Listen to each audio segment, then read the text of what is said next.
Jalen Anthony Rose. What up, though? I'm David Jacoby. And on the cool check-in. We are Jalen Jacoby. What do? We give the people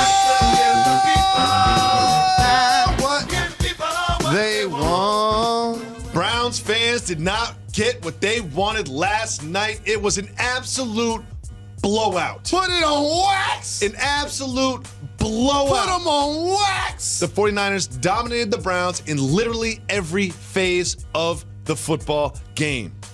Now, what was most apparent was the complete shutdown of Baker Mayfield, who threw for a career-low 100 yards passing. How much? 100 yards passing. Wow. Jalen, what did you think about the Niners' dominant defense against Baker Mayfield? This was their stage to prove that they're legitimate. When you start 3-0 and then you have a bye week, sometimes people still question if they're going to be one of those teams in the NFC that can now take a leap to win a division, to be a contending type team. And you know how I feel about defensive backs, and Richard Sherman is my guy. Yep. I was so very happy to see him get a pick, and I appreciated how they continued to rush the quarterback with Bosa in particular, who also had an issue with Baker, and both of those gentlemen seemed to take it personal. And that's the one thing about professional sports. Richard Sherman mentioned that before the game, Baker Mayfield wouldn't shake his hand. Wouldn't shake his hand. He said that's some college stuff. Like, we're all pros. You know, he's like, you respect the game more at this level. As someone who played professional sports, what do you think about that? Because you also famously supported the Pistons when they didn't shake the Bulls' hand. Here's the difference. All of them dudes, when it was Bulls-Pistons, first and foremost, that was a rivalry. Second, those are some of the greatest basketball players to ever do it. And that's why the game the way it is right now. And if people talk about what they miss from the game, that's what they miss. That competitive spirit of players going against one another on the floor. So what's wrong with Baker Mayfield not shaking Sherman's hand? Well, here's the deal. You cannot shake my hand, but then you can't throw for 100 yards and allow me to get a pick. That's all. Because say if he would have thrown for 1,000 yards, Richard Sherman wouldn't have said that after the game. You see what I'm saying? That's the point. You got to put up and/or shut up. So it wasn't just the defense of the 49ers stopping the Browns' offense. It was the other way around, too.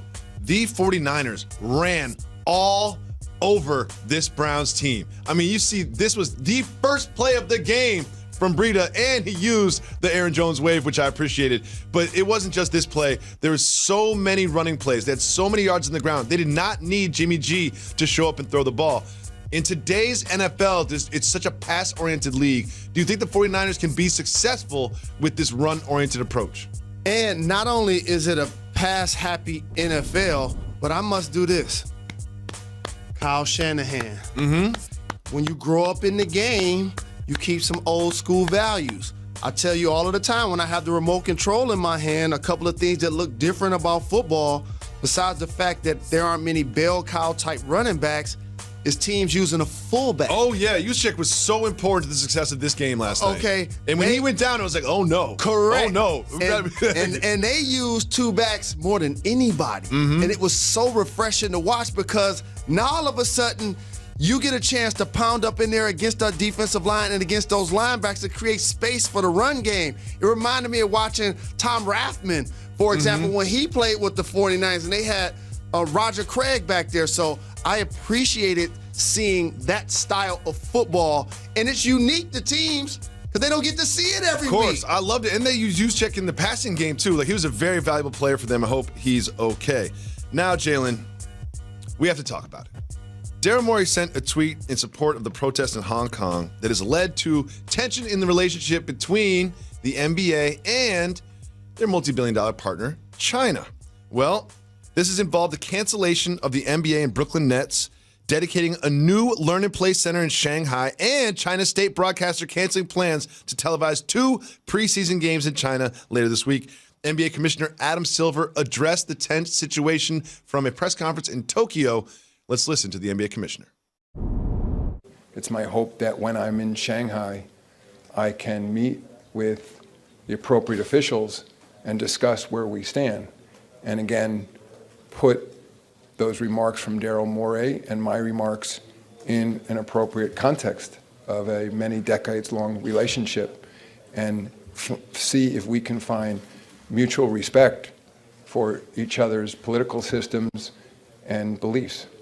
But I'm a realist as well, and I recognize that this issue may not die down so quickly. We are not apologizing for Daryl exercising his freedom of expression.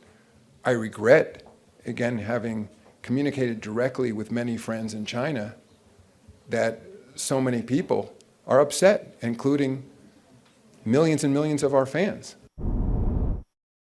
Oh, Jalen, an applause for Commissioner Silver. So much. I sat on this show since he took the job, and I continue to acknowledge that I felt like he was the best commissioner in professional sports. And I would say he's the only person that would have stood up there and did what he did. What exactly did he do that you're applauding? He didn't compromise his morals and his American values for $1. Okay? And that's a multi-billion-dollar industry that he clearly oversees, the NBA. But he has to toe that line very carefully, because while he doesn't want to compromise his values, and especially one of the core values, this freedom of speech, he also doesn't want to do so at the expense of billions of dollars and the relationship with a billion-dollar partner. That's why I was clapping, because he tried to do that, but at the same time, he didn't compromise what the league stands on. Like, the NBA is about expression. It is about having your voice be heard, saying an opinion that's informed.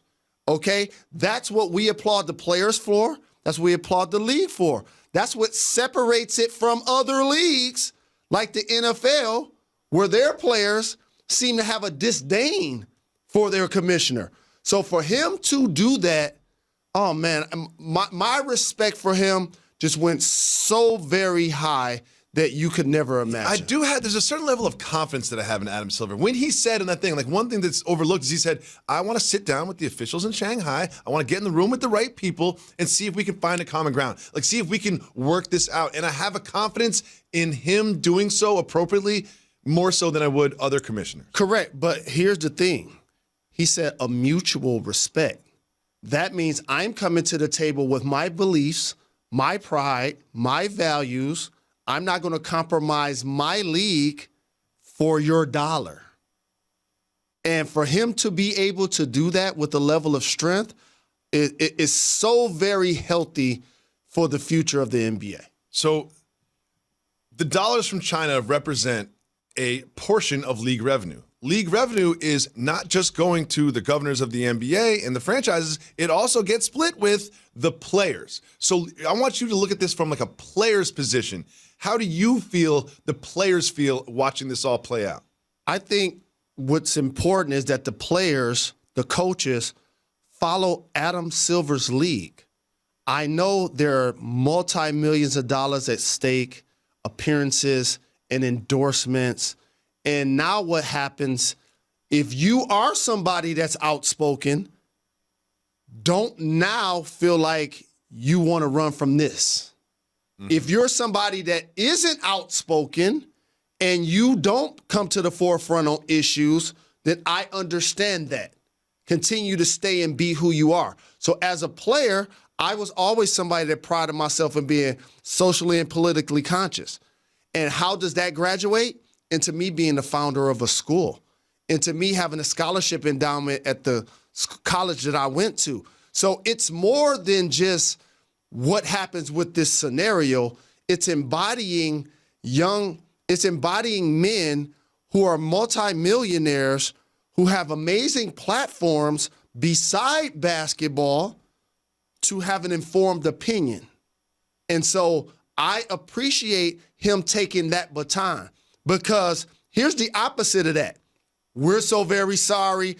The Houston Rockets are going to fire Daryl Morey, and we hope everything is okay.